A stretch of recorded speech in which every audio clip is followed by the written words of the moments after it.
ভিড় রাতে দরজার একাংশ ভেঙে ঢুকে এক বৃদ্ধাকে ঘুমন্ত অবস্থায় বেধড়ক মারধর। গুরুতর আহত হয়ে কালনা মহকুমা হসপিটালে চিকিৎসাধীন সাকিলা বেগম আহমেদ নামের এক বৃদ্ধা।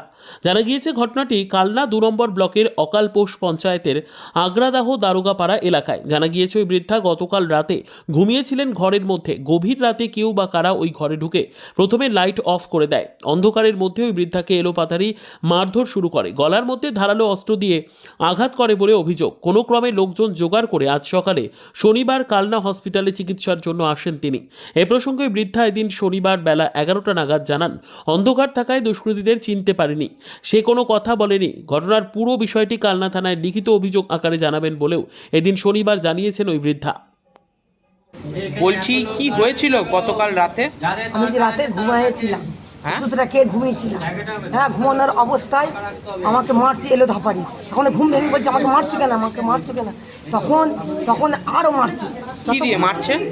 আমি তো দেখতে পাইনি কিসে করে মারছে। হ্যাঁ, লাইট করে মারছে, না হাতে করে মারছে, না কিল মারছে, না ঘুষো মারছে। দিয়ে আমি চিল্লে উঠেছি, দিয়ে জানালাটা খুলে রেখেছি। জানালাটা খুলে আমি একজনকে ডাকছি, আমি রাজীব ভাই একবার এসো এসো তাড়াতাড়ি। তখনইও ওইদিকে দরজাটা খুলে পালিয়েছে। আচ্ছা, পালিয়েছে। এবার আর ওকে আর দেখতে পাইনি। আপনার কি কাউকে কোনো সন্দেহ কিছু হয়? কে মারতে পারে? কে মারতে পারে মানে ওই জায়গাটা বিক্রি করার পরই এইরকম জুলুম এলো। নাহলে আজকে আমি 50-60 বছর ওই বাড়িতে আছি, আমার কোনো কিছু অসুবিধা হয়নি। কারা জায়গাটা বিক্রি করেছিল? আমার ওই সৎ মেয়েটা বিক্রি করেছে আমাদের গ্রামের একটা লোক। আচ্ছা, সেই বাড়িতেই আমি আছি। আমার ঠিক হয়ে গেলে তো অন্য বাড়িতে আমি যাব। এখন তো আমার ঠিক কিছু হয়নি।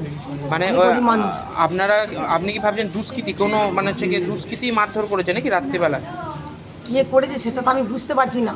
তবে ও কথা বলিনি, আমাকে মারছে এলো ধপারি। আমি বলছি মারছো কেন, আমাকে মারছো কেন, কিন্তু কথা বলছে না। মারার আগে কি লাইট অফ করে দেয়? হ্যাঁ, সব লাইট অফ করা ছিল। আমি তো ঘুমোচ্ছিল, বেবল ঘুমোচ্ছিল ওষুধ খেয়ে। আর ওষুধের ঘোরটা আছে, সেই ঘরে আমাকে মারছে। থানায় জানিয়েছেন এখনো? না, এখন জানানো হয়নি। জানাবেন? হ্যাঁ, জানাতে হবে। কি নাম আপনার? সাকিলা বেগম আব্দুল। কি হয়েছিল গতকালকে আপনার পিসির সাথে? গতকাল আমাদের বাড়ি ছিল 4-5 দিন। দিয়ে কালকে নিজের বাড়িতে এলো। আমার ছেলেটা মোটরসাইকেল করে নিয়ে এলো, নিয়ে এসে দিয়ে ওকে বললেন কালকে তুই আসবি। তুই কালকে আসবি। দিয়ে এই অবস্থায় রাত্রে তখন কটা হবে? আমাকে 5টার দিকে ফোনটা করলো।